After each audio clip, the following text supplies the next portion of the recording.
बिस्मिल्लाहिर्रहमानिर्रहीम अस्सलाम वालेकुम। आज मैं आपको पोटैटो के क्रिस्पी पकोड़े बनाने के लिए बताऊंगी। पोटैटो को जो है वो हमने सबसे पहले धो लिया, उसको कटिंग कर लिया, उसको छील लिया सॉरी, और फिर उसको हमने कटिंग कर लेना है इस तरह से लॉन्ग शेप में, लेकिन ये बारीक होने चाहिए, ये चिप्स की तरह नहीं होने चाहिए, थोड़े बारीक होने चाहिए। तो इस तरह से हमने कटिंग करना है, इसको अच्छे से नमक लगाना है, फिर उसको धो लेना है। फिर उसके बाद हमने इसके अंदर जो मसाले जाएंगे उसके अंदर नमक, मिर्चें, सुरख मिर्चें और सब्ज़ मिर्चें। पहले सबसे पहले हम इसके अंदर बेसन डाल लेंगे, फिर हम इसके अंदर नमक, मिर्चें, सूखा धनिया, साबुत धनिया और आध कुटी मिर्च जो है वो हम शामिल करेंगे, और ज़ीरा शामिल करेंगे इसके अंदर। ठीक है, ये आप हस्बे ज़रूरत, हस्बे ज़ायक़ा शामिल कर सकते हैं।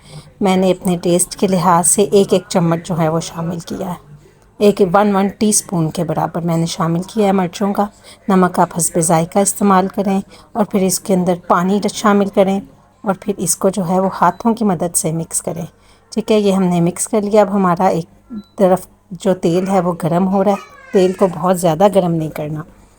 तो ये हमने 1 बाय 1 इसके अंदर डालते जाना है। ये देखिए कितने मज़ेदार जो हैं वो लग रहे हैं। तो जब ये इस तरह से गोल्डन ब्राउन होना शुरू हो जाएं, और फिर हमने इसको डिश आउट कर लेना है। इसको हम केचप के साथ खा सकते हैं, कोई भी सॉस के साथ खा सकते हैं, चटनी के साथ खा सकते हैं, आप अपनी फेवरेट। ये बहुत ही क्रिस्पी और बहुत ही लजीज हैं।